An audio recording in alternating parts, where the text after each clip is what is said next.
അവിടെ വേസ്റ്റ് കൊണ്ടിടരുത്, ഇടുന്ന എല്ലാരോടും പറഞ്ഞു. ഒരു മനുഷ്യനും കേട്ടില്ല. അത് തിന്നാൻ വന്ന പട്ടികളെ എന്റെ കുഞ്ഞിനെ കടിച്ചു കീറിയത്. തിരുവനന്തപുരം SATയിൽ പേവിഷബാധ സ്ഥിരീകരിച്ച് ചികിത്സയിലിരിക്കെ മരിച്ച 7 വയസ്സുകാരിയുടെ അമ്മയുടെ പ്രതികരണമായിരുന്നു ഇത്.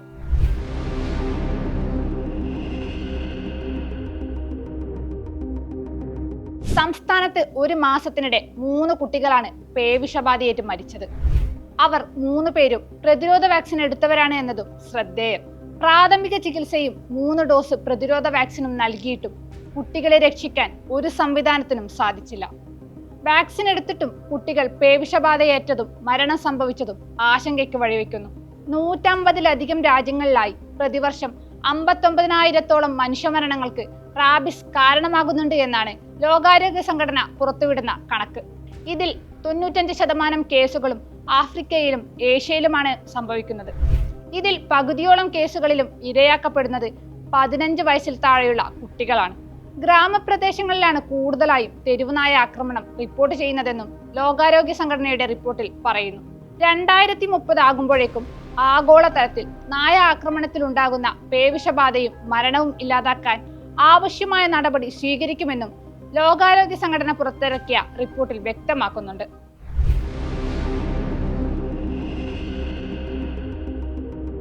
കേരളത്തിലെ സ്ഥിതി പരിശോധിച്ചാൽ 2025 ഇതുവരെ പേവിഷബാധയേറ്റ് 12 പേർ മരിച്ചെന്നാണ് റിപ്പോർട്ട്. 2017 1.36 ലക്ഷം പേർക്ക് തെരുവുനായ്ക്കളുടെ കടിയേറ്റപ്പോൾ 2021 2.21 ലക്ഷമായും 2024 3.17 ലക്ഷമായും വർദ്ധിക്കുന്ന സ്ഥിതിയാണ് ഉണ്ടായത്. പേവിഷബാധയിൽ നിന്നും മുക്തി നേടാൻ വാക്സിനുകളും മരുന്നുകളും ഉൾപ്പെടെയുള്ള സൗകര്യങ്ങൾ ഇപ്പോൾ ലഭ്യമാണ്. എന്നിട്ട് വാക്സിൻ എടുത്തിട്ട് പോലും ആളുകളുടെ ജീവൻ രക്ഷിക്കാൻ സാധിക്കുന്നില്ല എന്നതാണ് ആളുകളെ ആശങ്കയിലാക്കുന്നത്. വാക്സിൻ എടുത്തിട്ട് പോലും മരണം സംഭവിക്കുന്നു. പിന്നെ എന്താണ് ഇത്തരം ആരോഗ്യ സംവിധാനങ്ങൾ കൊണ്ട് ഉദ്ദേശിക്കുന്നത്? പേവിഷബാധയേറ്റവരുടെ ജീവൻ രക്ഷിക്കാൻ പറ്റാത്തത് എന്തുകൊണ്ടാണ്?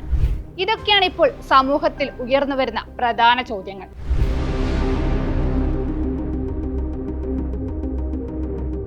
നായയുടെ കടിയേറ്റാൽ ശരീരത്തിൽ ഉണ്ടാകുന്ന മുറിവിൽ നിന്ന് വൈറസ് നാഡീകോശത്തിലേക്ക് പെട്ടെന്ന് കടക്കാനുള്ള സാധ്യത കൂടുതലാണ്. ഞരമ്പുകളിലാണ് മുറിവേറ്റതെങ്കിൽ സ്ഥിതി സങ്കീർണമാകും. അത് പെട്ടെന്ന് തലച്ചോറിലെത്തും.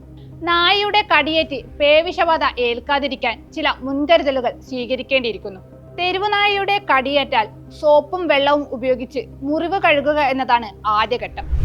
ഇത് പ്രധാനപ്പെട്ട ചികിത്സ കൂടിയാണെന്നാണ് ആരോഗ്യ വിദഗ്ധർ അഭിപ്രായപ്പെടുന്നത്. രണ്ടാമത്തെ ഘട്ടമായാണ് ഇമ്മ്യൂണോ ഗ്ലോബുലിൻ മരുന്ന് കുത്തിവയ്പ്പിനെ കണക്കാക്കുന്നത്. ബാക്കിയുള്ള വൈറസുകളെ നീക്കം ചെയ്യുന്നതും പേവിഷബാധ ഏൽക്കാതെ 14 ദിവസത്തോളം പ്രതിരോധം തരുന്നതും ഈ കുത്തിവയ്പ്പാണ്. റാബിസ് വാക്സിൻ കുത്തിവയ്പ്പെടുക്കുന്നതാണ് മൂന്നാമത്തെ ഘട്ടം. പേവിഷബാധ ഉണ്ടാകുന്നത് പൂർണ്ണമായും പ്രതിരോധിക്കുക എന്നതാണ് റാബിസ് വാക്സിൻ കുത്തിവയ്പ്പ് എടുക്കുന്നതിന്റെ മുഖ്യ ലക്ഷ്യം. മുഖത്തും തലയിലും കടിയേറ്റാൽ പേവിഷബാധയ്ക്കുള്ള സാധ്യത കൂടുതലാണ്.